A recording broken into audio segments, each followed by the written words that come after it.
So, you're headed to the city that never sleeps?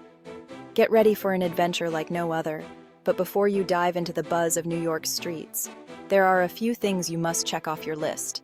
First things first, lock in your accommodation as soon as possible.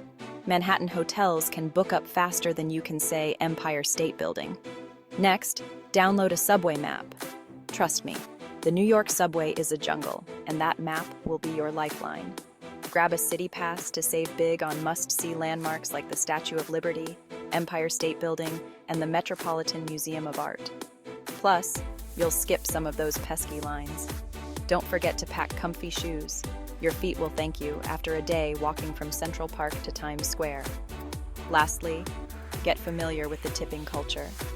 In New York, it's a way of life, so keep extra cash handy. Pack right, plan smart, and get ready for a whirlwind adventure in the greatest city on Earth.